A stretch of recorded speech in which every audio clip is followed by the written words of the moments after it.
இப்போ easy and டேஸ்டியான சன்னா மசாலா எப்படி செய்யலான்னு பார்க்கலாம். ஃபஸ்ட்டு ஆயில் ஊற்றிக்கலாம். நெக்ஸ்ட்டு பட்டையும் சோம்பும் போட்டுக்கலாம். நெக்ஸ்ட்டு ஆனியனையும் தக்காளி கட் பண்ணி வச்சுக்கலாம். இப்போ ஆனியன் ஆட் பண்ணிக்கலாம். இப்போ அதை நல்லா வதக்கிக்கலாம். நல்லா அது வதங்கட்டும். அதுக்கப்புறம் மஞ்சள்தூள் மிளகாத்தூள் போட்டுக்கலாம். இப்போ அகைன் அதை நல்லா கிளறி விட்டுக்கலாம்.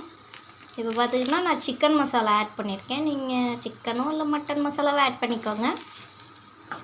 இப்போ அதை நல்லா ஒரு கிளறிக்கலாம்.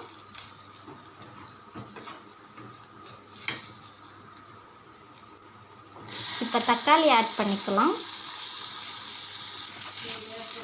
இப்போ அகைன் நல்லா மிக்ஸ் பண்ணிக்கலாம்.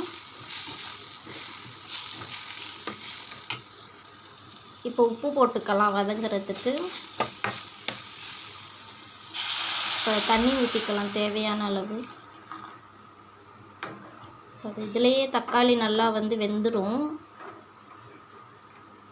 இப்போ நெக்ஸ்ட்டு மூடி போட்டிருக்கலாம். இப்போ பார்த்திங்கன்னா வேக வச்ச சுண்டலை நான் அரைச்சிக்கிறேன். இப்போ அதனால் நான் ஆட் பண்ணிக்கிறேன். இப்போ தேவையான அளவு தண்ணி ஊற்றிக்கலாம். இப்போ நெக்ஸ்ட் பார்த்திங்கன்னா இப்படி ஆகிடும். இப்போ பார்த்திங்கன்னா நம்ம சுண்டலை இதில் ஆட் பண்ணிக்கலாம். இப்போ இதை நல்லா மிக்ஸ் பண்ணிக்கலாம். இப்போ அகைன் மூடி போட்டு ஒரு 10 நிமிஷம் கழித்து இப்போ திறந்து பார்த்திங்கன்னா சன்னா மசாலா ரெடி. இப்போ சப்பாத்தியை பிட்டு இந்த சன்னா மசாலா எடுத்து சாப்பிட்டா சூப்பராக இருக்கும். நீங்கள் வெள்ளை சுண்டல்லையும் ட்ரை பண்ணுங்கள்.